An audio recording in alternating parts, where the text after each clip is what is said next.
It's funny how life sneaks up on you in ways you don't expect. When I married Jonathan 7 years ago, I wasn't thinking about becoming a stepmother. At 31, I was building my career in interior design, enjoying the fast pace of Los Angeles. And Jonathan, with his calm, steady presence, felt like the perfect balance to my whirlwind lifestyle. I remember the first time I met Ryan. He was an awkward 11-year-old with a mop of dark hair that constantly fell in his face, mumbling shyly when I asked him questions. He was sweet, polite, but distant, as if he wasn't sure what to make of me. Honestly, I didn't think much about it then. He was just a kid, Jonathan's kid. But now it's hard to see him as the same boy. Ryan turned 18 last month, and it hit me like a ton of bricks. He's not the lanky teenager he used to be.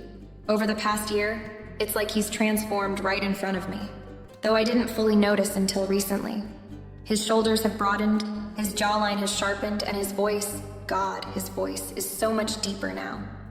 There's a confidence in the way he carries himself that wasn't there before. Even his laugh, which used to be high and boyish, now has this low, rich tone that catches me off guard.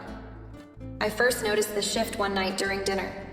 Jonathan was telling a story about something at work, and Ryan, sitting across from me, leaned back in his chair with an easy grin, chiming in with his own dry, clever commentary.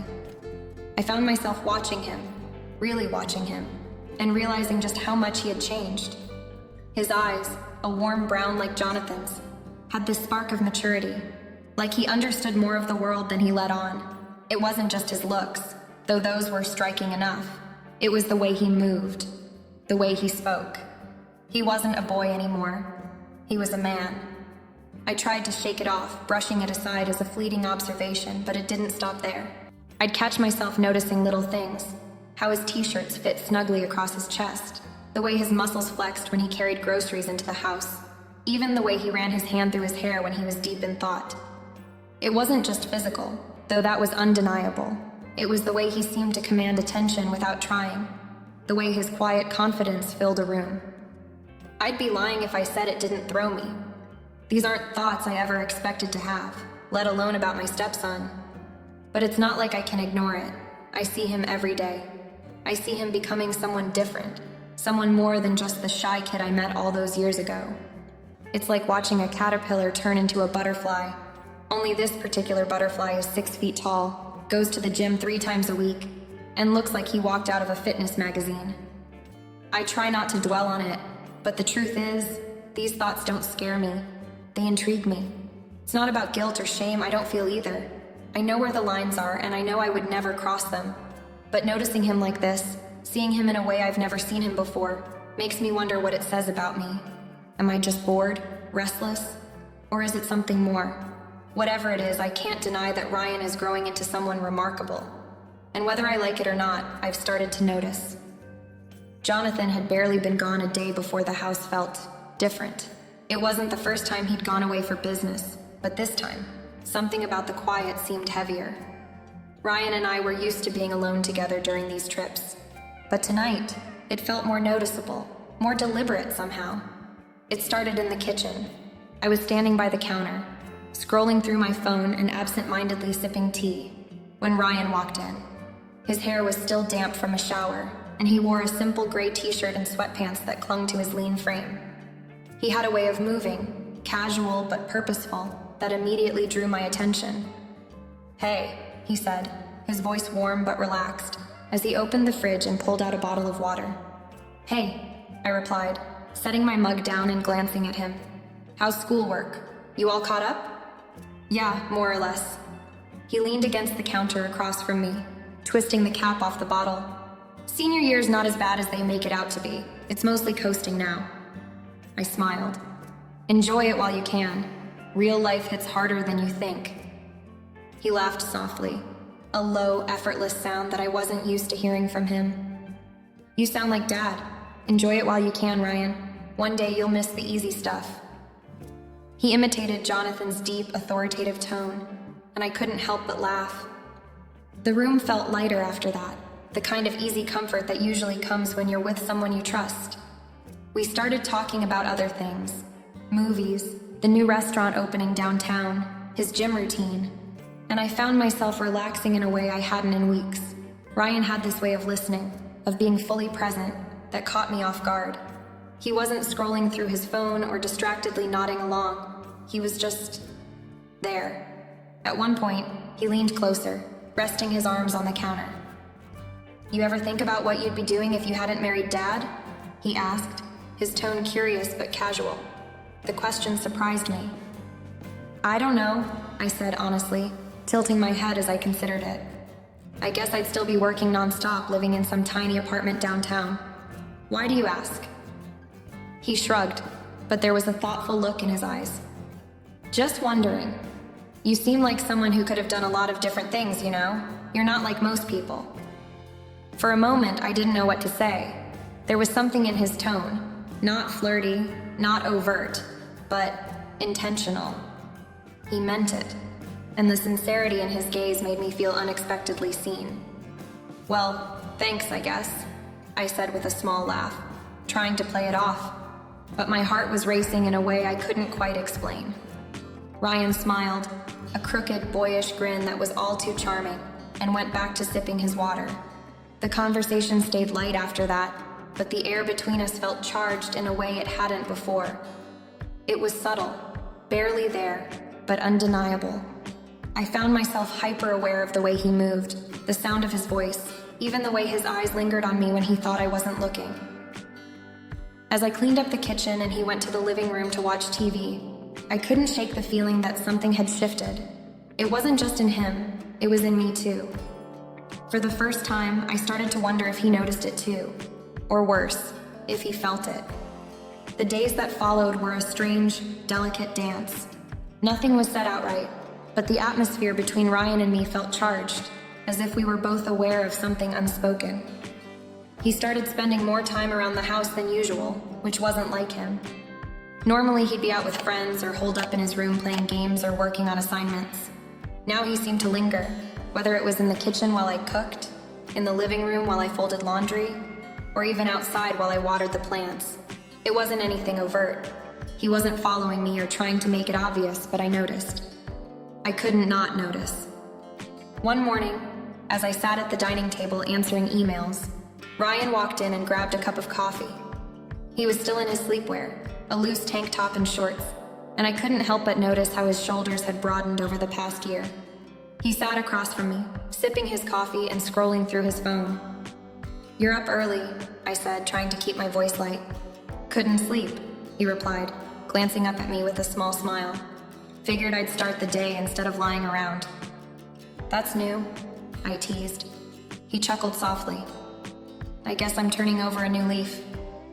Our eyes met for a moment, and it felt like there was more behind his words, though I couldn't pinpoint what. I quickly looked back at my laptop, but my heart raced all the same. It wasn't just me who was acting differently. Ryan's behavior shifted too, in ways that were subtle but noticeable. He asked more questions about my day, seemed genuinely interested in my opinions about things, and even offered to help with tasks around the house, things he hadn't done before. One evening we were watching a movie together, something light and funny to pass the time.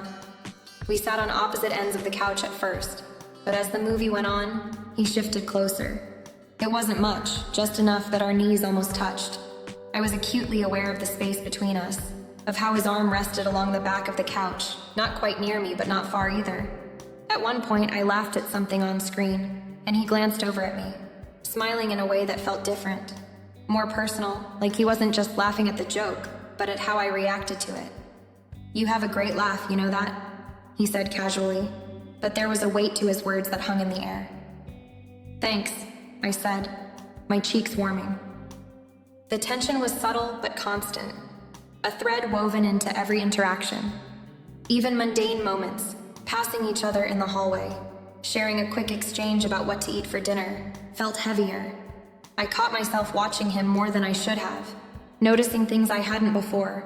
The way his hair curled slightly at the ends when it grew out, the confident way he carried himself, the way his laugh filled the room. But what unnerved me most was how often I caught him watching me. At first, I thought I was imagining it. A glance too long, a look held for a beat longer than necessary. But it happened too often to dismiss. His eyes would linger when I walked past, and sometimes, When I looked up from whatever I was doing, I'd find him watching me with an expression I couldn't quite read. I told myself it was innocent, that I was overthinking things, but deep down I wasn't so sure. There was a new dynamic between us, one I didn't fully understand, but couldn't deny. It was like walking a tightrope, every moment balanced on the edge of something unspoken, but undeniably real. I tried to push it from my mind, to focus on the everyday tasks that needed my attention.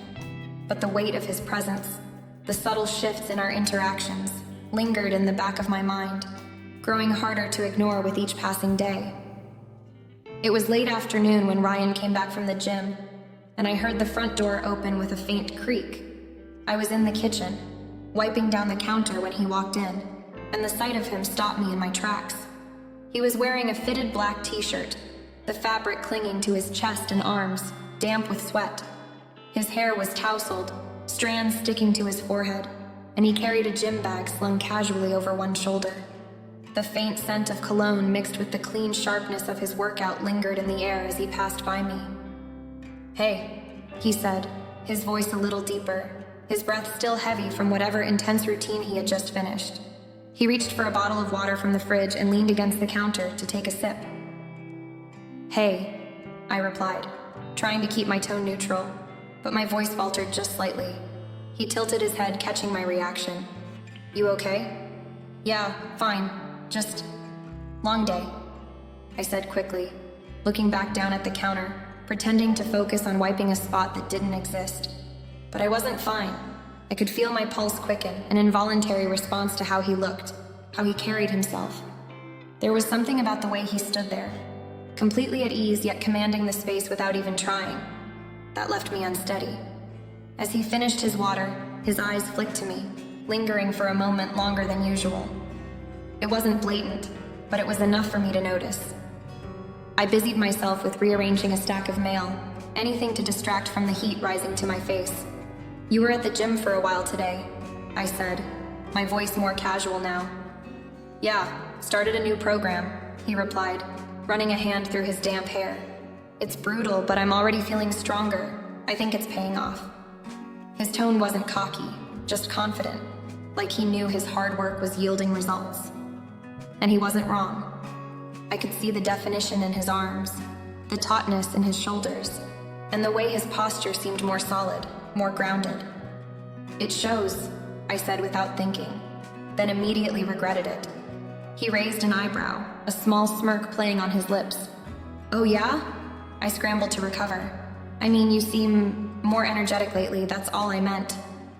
"Sure," he said with a teasing lilt, but his smile softened, making the moment feel less charged. He set his empty bottle on the counter and started to head toward the living room. "I'm gonna shower," he said, pausing in the doorway. Then, as if on impulse, he turned back to me. "Thanks, by the way." "For what?" I asked, confused. "For noticing," he said, his voice quiet but steady before disappearing down the hall. I stood there for a moment, gripping the edge of the counter as if it could ground me. The way he said those words felt deliberate, almost like they carried more meaning than they should have. I shook my head, trying to snap myself out of it, but as I cleaned up the kitchen and went about the rest of my evening, I couldn't shake the image of him standing there, confident and self-assured, with that faint smirk on his face. It was getting harder to ignore how much he had grown, not just physically, but in the way he moved, the way he spoke, the way he carried himself. Ryan wasn't a boy anymore. He was a man, and it was becoming impossible to pretend I hadn't noticed. That evening, after dinner, I retreated to the back porch with a glass of wine, hoping the cool night air would clear my thoughts. The sky was a soft shade of navy, speckled with stars, and the faint rustle of the trees offered some solace. I told myself I needed this time alone to calm my racing mind and convince myself that everything I was feeling was nothing more than a phase, a fleeting attraction born out of proximity.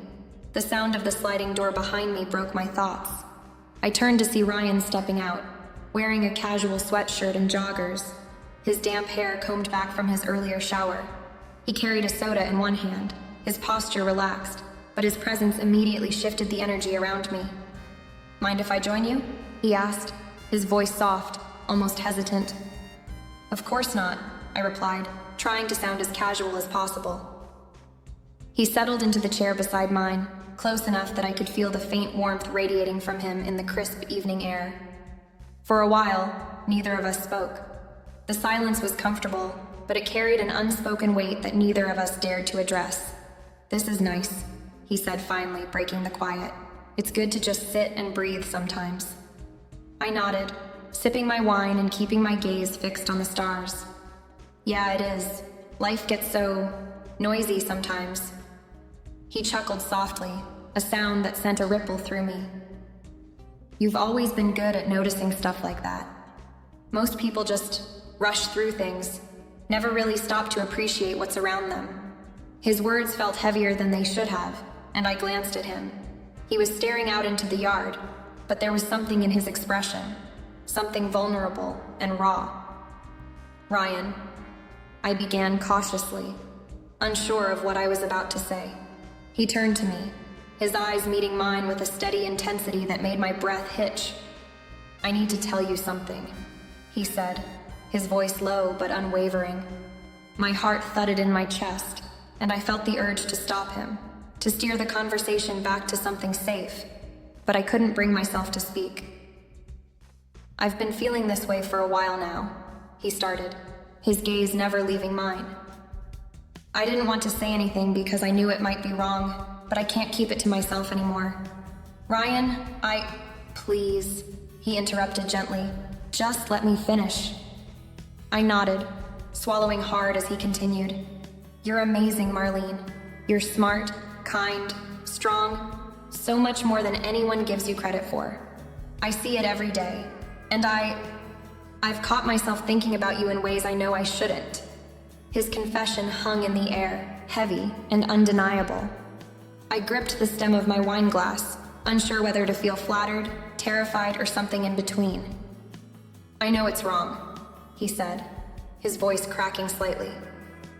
"But I couldn't keep pretending like these feelings don't exist. You deserve to know." I stared at him, my mind racing with 1,000 thoughts.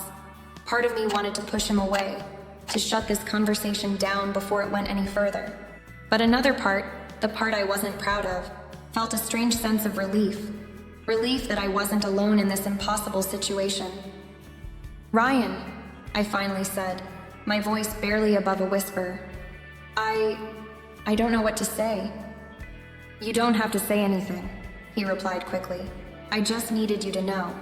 I respect you too much to keep this from you." There was an earnestness in his voice that broke my heart. He wasn't trying to manipulate me or make me feel guilty. He was just being honest, laying himself bare in a way that felt almost brave. I looked away, taking a deep breath. This is complicated," I said finally. "We can't—" "I know," he interrupted, his voice firm but not harsh. "I'm not asking for anything. I just needed to say it, that's all." For a moment, neither of us spoke. The only sound was the faint rustle of the wind through the trees. "I appreciate your honesty," I said eventually, turning to face him again. "But this can't go anywhere, Ryan. You understand that, right?" He nodded, though the look in his eyes was one of quiet disappointment. "Yeah, I know." The tension between us remained, but it felt different now, less like a wall and more like an open wound. We sat there for a while longer, the silence thick but oddly comforting. When he finally stood to leave, he paused at the door, glancing back at me. "Thanks for listening," he said softly before disappearing inside. I stayed on the porch long after he left, staring into the night and wondering how we could ever go back to the way things were. The morning light filtered through the blinds as I stood in the kitchen, my hands wrapped around a mug of coffee. The warmth of the ceramic against my palms was grounding, a small comfort as I rehearsed the conversation I knew I needed to have. Last night's confession replayed in my mind on a loop, each word weighed down by a complex mix of emotions. I heard Ryan's footsteps before I saw him, slow and hesitant as he walked into the room. He was dressed in jeans and a hoodie, his hair slightly tousled as if he'd barely slept. His expression was guarded, but his eyes found mine immediately, searching for some sign of how this morning would unfold. "Good morning," he said cautiously, his voice still tinged with the vulnerability of the night before. "Morning," I replied, gesturing to the table. "Can we talk?" He froze for a moment, then nodded, sliding into one of the chairs. I took the seat across from him, setting my coffee down and folding my hands in front of me. "Ryan," I began, my voice steady but soft. "About last night." He shifted slightly, his eyes flickering to the table before meeting mine. "I'm sorry if I made things awkward," he said quickly. "I shouldn't have." "No," I interrupted, holding up a hand. "Don't apologize. I'm glad you were honest with me. Really, I am. But we need to talk about where we go from here." His shoulders tensed, and I could see the conflict in his expression, part hope, part dread. "What you said last night," I continued carefully, "was complicated. I won't lie to you. I've noticed the tension between us too, and I've had my own moments of doubt. But Ryan, we can't let those feelings define us. This, what you feel, what I feel, it has to stop." He frowned, his brows knitting together. "But why? I know it's not normal, but it's real. I can't just turn it off." "I know," I said, my tone firm but gentle. "Feelings don't disappear overnight, but we have to think about the bigger picture. This family, your father, the trust we've built. Everything we've worked so hard to create would be destroyed if we let this go any further." Ryan looked away, his jaw tightening as he processed my words. "So you're saying it doesn't matter how we feel?" "It matters," I said, leaning forward slightly. "It matters because we care about each other. But caring about someone also means making the hard choices to protect them, even from yourself." He sighed deeply, his hand running through his hair as he nodded slowly. "I hate that you're right," he admitted. A small, sad smile tugged at my lips. "I hate it too." The silence that followed was heavy, but not suffocating. It felt like a mutual acknowledgement of what we both knew had to happen. "I think we need some distance," I said finally. "Just for a little while, to reset things. I'll talk to your dad about spending some time with my sister out of town. It's not forever, but it'll give us both the space we need to move forward." Ryan's gaze snapped back to mine, alarm flashing in his eyes. "You don't have to leave because of me. I'll figure out how to deal with this. You shouldn't have to go." "This isn't just about you," I said firmly. "I need this too, for my sake and for this family." He slumped back in his chair, his expression a mixture of resignation and sadness. "I get it," he said finally. "It just sucks." I nodded, swallowing the lump in my throat. "Yeah, it does." For a moment, I thought about reaching across the table, taking his hand, offering some kind of physical reassurance. But I stopped myself. Boundaries, I reminded myself. We were rebuilding them, and every action mattered. "Ryan," I said softly, "you're an amazing young man, and someday you'll find someone who sees you for everything you are and everything you're becoming. But that person can't be me. Do you understand?"